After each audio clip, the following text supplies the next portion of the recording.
দশকে বাংলাদেশে ভারতের আধিপত্য বেড়েছে পাল্লা দিয়ে।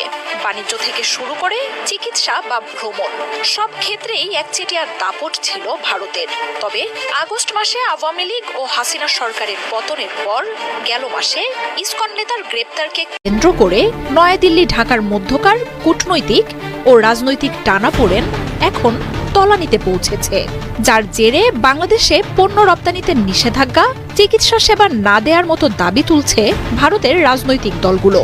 তবে সেসব রাজনৈতিক দল হয়তো কিছু তথ্য পেতে ভুল করেছে, কেননা এসব নিষেধাজ্ঞায় বাংলাদেশের চেয়ে সব দিক থেকে ভারতের ক্ষতির পাল্লাই ভারী হবে। বাংলাদেশ ভারতের মধ্যকার চলমান টানাপোড়েন এখন আর শুধু রাজনীতিতেই সীমাবদ্ধ নেই, বরং ভারতের অর্থনীতিতেও প্রভাব ফেলছে দুই দেশের সম্পর্ক। পণ্য রপ্তানিতে ভারতের শীর্ষ 10 দেশের মধ্যে একটি বাংলাদেশ। দুই দেশের বাণিজ্য সম্পর্ক নিয়ে বিভিন্ন জরিপ, গবেষণা এবং গণমাধ্যমের খবর দিচ্ছে বিস্ময়কর তথ্য। 2010 সালের পর থেকে বাংলাদেশের বাজারে একচেটিয়া রাজত্ব করে গেছে ভারত।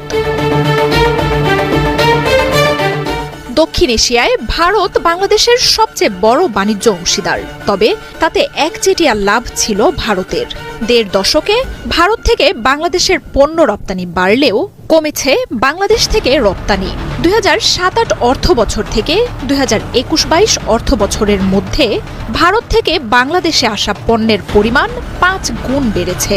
2007-08 সালে ভারত বাংলাদেশে $2.5 বিলিয়ন বেশি পণ্য পাঠায়। 2021-22 সালে যা $16 বিলিয়ন ছাড়িয়ে যায়। পরের 2 বছরে বিভিন্ন সময়ে অভ্যন্তরীণ বাজারের মূল্য বৃদ্ধির কারণে ভারত নিজ স্বার্থেই চাল, চিনি, গম, পেঁয়াজ সহ বেশ কিছু পণ্য রপ্তানিতে নিষেধাজ্ঞা দেয়, যার ফলে বাংলাদেশে এসব পণ্যের দাম বেড়ে যায়।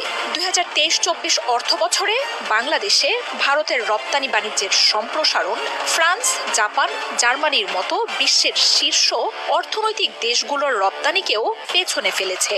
তবে এই সময়ে বাংলাদেশ থেকে ভারতের রপ্তানি $219 মিলিয়ন থেকে বেড়ে মাত্র $2 বিলিয়ন কাছাকাছি পৌঁছায়। পণ্য আমদানির ক্ষেত্রে ভারত দ্বিতীয় অবস্থানে থাকলেও বাংলাদেশি পণ্য রপ্তানিতে ভারত শীর্ষ 10-এও নেই। শুধু বাণিজ্যই নয়, ভারতে যাওয়া পর্যটকদের একটি বড় অংশ বাংলাদেশের। চলতি বছরই প্রায় 19 লাখ বাংলাদেশি ভারত ভ্রমণ করেছেন। দেশটির পর্যটন খাতের 22% আসে বাংলাদেশিদের হাত ধরে। হাসপাতালগুলোতে গড়ে প্রতি বছর 3 লাখের বেশি বাংলাদেশি চিকিৎসা নেন। এছাড়াও ঘোরাফেরা এবং কেনাকাটার জন্য লাখ লাখ বাংলাদেশি ভারত ভ্রমণ করেন।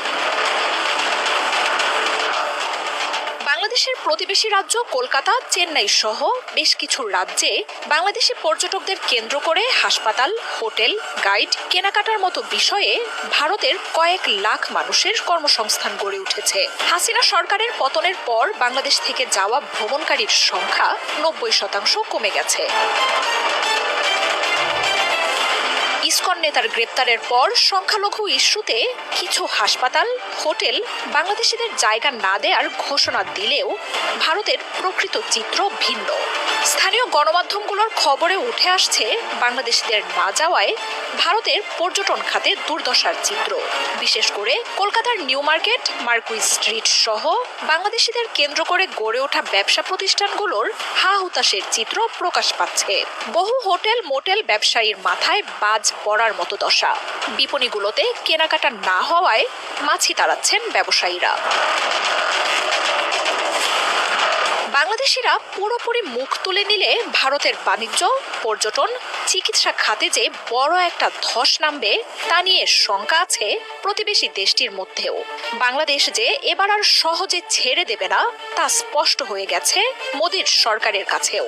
তাই গণমাধ্যমগুলো বিভ্রান্তি ছড়ানোর চেষ্টা করলেও সরকারের তরফ থেকে পিছু হটার ইঙ্গিত দিচ্ছে বিজেপির সরকার।